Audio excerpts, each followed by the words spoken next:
કૃષ્ણ, જય માતાજી. સ્વાગત છે તમારા બધાનું મારા નવા બ્લોગમાં. આજની દિવસની શરૂઆત થાય છે જે સવારે 8 વાગે. જો નાહી ધોઈને તૈયાર થઈ ગયા છીએ. દીવાબત્તી બધું કરી દીધું કમ્પ્લીટ. અને જો આજ તો કહું ચા નાસ્તામાં જો રોટલી કરી છે, ખીચડી વગાડી, અને જો દક્ષ માટે બરફ કાઢી મૂક્યું છે પાર્લરે લઈ જવા માટે. પાણીને બધું વેસલીન ભરી કાઢ્યું છે. અને એક મોટું પરાક્રમ કર્યું છે, બતાવું તમને. બરફ બહુ થઈ ગયો હતો ને એટલે ફ્રીજનું ફ્રીઝરનું બાયણું તૂટી જશે. જો બતાવું જો ફ્રીઝરમાં બરફ કેટલો થઈ ગયો. આ બાયણું હોય ને નીકળી ગયું છે અહીંયા. તે આપણે બરફ ઓછો થાય એટલે પછી અહીંયા લગાવી દઈએ સ્ક્રૂથી. કેટલો બરફ થઈ ગયો જો ફ્રીઝરમાં. અને જો ત્યાં સાસ વલોવાની છે, દહીં તપેલું ભરીને છે. જો કેળા બેડા બધું પડ્યું છે. એકતાની આવ્યા હતા તે કેળા હતા, પણ કેળા ખાધા જ નહીં કોઈ. એકતાની જ્યાં ભાઈ કોણ કેળા ખાય. એ પછી હવે સાસ બનાવી દઈએ. હજુ તો બધું ઘરમાં હરખું કરવાનું બાકી છે. કરિયાણું લાવ્યા હતા તે કરિયાણું ભરવાનું છે બધું.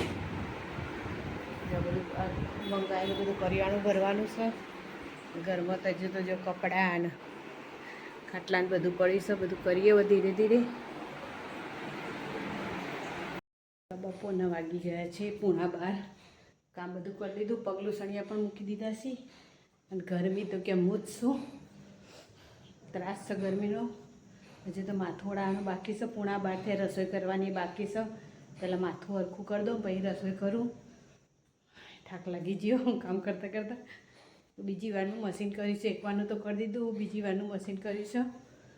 અને જે કહીએ પગલું સણી છે તે મૂકી દઈએ. લાઈટ ચાલુ છે, બંધ કરી દઈએ. બહાર બેહીને વાળ બહુ ખરે છે એટલે બહાર બેહીને જ માથું ઓળાવવું પડે. નકર બધું ઘરમાં વાળ થાય. ચોક ધોએ તો તે પાણી છે, ચોક વાળવું પડશે.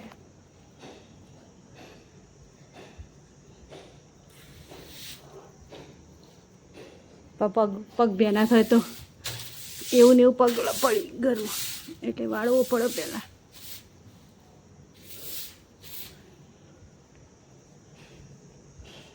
તડકો તો જો કેવો છે, બરાબરનો તડકો છે ને. ગરમી એવી છે ને બરાબરની. આસોપાલ હવે કપાવાના છે. જેટલા મોટા થઈ જાય જોજો. આસોપાલ હવે દાડો જો જેટલા લોબા થઈ જાય ઠેડુંદી એ કપાવરાઈ દઈએ. પછી ફોનના ખાવામાં છે ડુંગળી બટાકાનું શાક અને લોટ બાંધીને મૂક્યો છે રોટલી કરવા માટે. જો બીજી વારના મશીનમાં મેં દક્ષુનો પેન્ટ ધોયો અને 2 ધૂસા ધોયા. બીજી વારનું મશીન કરીને તે 2 કપડાં 2 ધૂસા ધોવણે. અને રેગ્યુલર કપડાં તો ધોઈએ જ છીએ. 12:30 થઈ ગયા છીએ. હજુ ખાવાવાળા આવ્યા નહીં.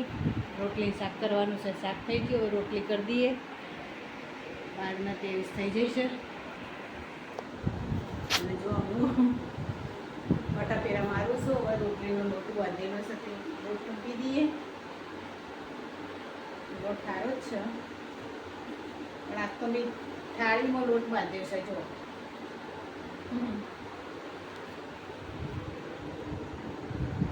સાહેબ આવી ગયો બરા બપોરે.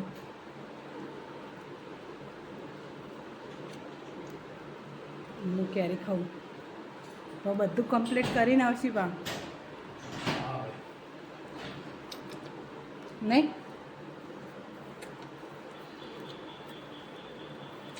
ગરમી લાગી હું ક્યારે ખાઉં.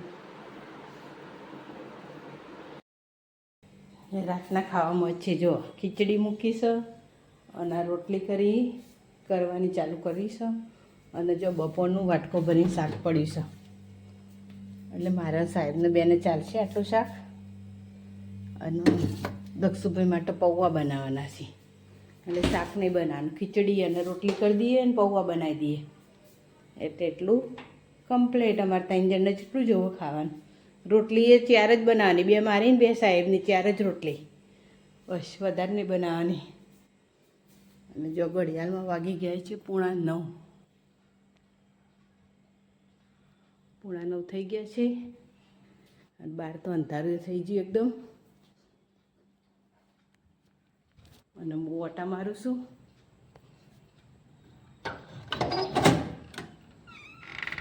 લાઈટ ચાલુ કરીએ મેં. બહાર તો અંધારું થઈ ગયું છે. જો એને હું ઓટા મારું છું બાયણું ખોલીને. સારું, ચલો પેલો ગેસ ચાલુ હોય તો રોટલી કરી દઈએ. દરવાજો વાંકી દઈએ. મેં તો બિલાડી પેલી અંદર આવી જાય છે એટલે તમે દરવાજો વાંકેલો રાખવો પડે. તો પાછળનો વાંકી ખુલ્લો જ રાખ્યો. પવન આવે ને, ગરમી બહુ છે એટલે પાછળનો દરવાજો જો ખુલ્લો જ રાખવો પડે, કારણ કે ગરમી બહુ લાગે છે. પછી જો આ ગેસે ચાલુ છે અને હું વટા ફેરા મારું છું. અને પાછળ તો જો અંધારું થઈ ગયું છે એકદમ. જો ચંદ્ર દેખાય છે. તમને એમ થશે કે રોજ રોજ મને ચંદ્ર જ બતાવી, પણ મને બહુ ગમે છે આવો ચંદ્ર, એટલે તમને બતાવું છું. અને બહાર અંધારું થઈ ગયું છે. સારું, ચલો હવે હું રોટલી બોટલી કરી દઉં. બહારનો ચંદ્ર જોઈને મને ખુશ થઈ જાય. હેડો રોટલી કરી દઈએ. ગરમી લાગે છે બરાબરની. ફટફટ રોટલી કરી દઈએ. જો તેલની બરણી ધોઈ હતી ને તે તેલ આમાં ભર્યું છે. તેલની બરણી ધોઈ હતી તે. સારું, ચલો પછી મળીએ.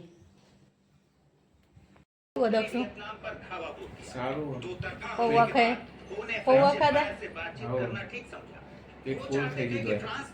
પૌવા ખવડાય દક્ષું ના ખીચડી શાકમાં રોટલી દક્ષું. ભાઈ તો મોબાઈલ જોઈ.